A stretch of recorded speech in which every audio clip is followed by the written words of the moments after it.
حضرت فيها الإثارة وحبست الأنفاس حتى لحظاتها الأخيرة. شبيبة الثورة دخلت المباراة بنية تأكيد انتصارها الأخير أمام اتحاد الجزائر، وشبيبة القبائل بنية خطف نتيجة إيجابية من بشار.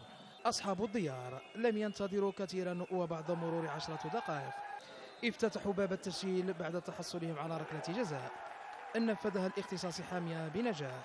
نسور الثورة واصلوا الضغط لتعميق الفارق، وكرة سعادي أبعدها الحارس حديد بصعوبة، تلتها مقصية المدافع مباركي التي جانبت أمام الضيوف بقليل.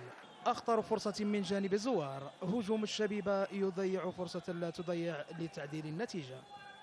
المرحلة الثانية كانت أكثر إثارة وندية من الفريقين، وحضرت فيها الأهداف، حيث شهدنا فرص من الجانبين. فحاول سعادي من جانب الثورة ورد عليه هرجم من جانب الكناري. نسق المباراة يرتفع وتواصل معها الضغط. الدقيقة 63 مواقي بعمل فردي يتوغل وبتسديدة قوية يعدل النتيجة. بعدها رحلة بحث الفريقين عن خطف هدف الفوز تتواصل، والحارس حديد يفوت على قيد فرصة التسجيل، بينما المباراة تلفظ أنفاسها الأخيرة.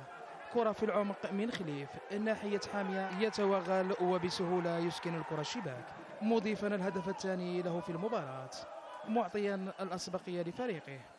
الوقت الضائع، أشبال بوزيدي لعبوا كامل أوراقهم في الهجوم وضيعوا عديد الفرص.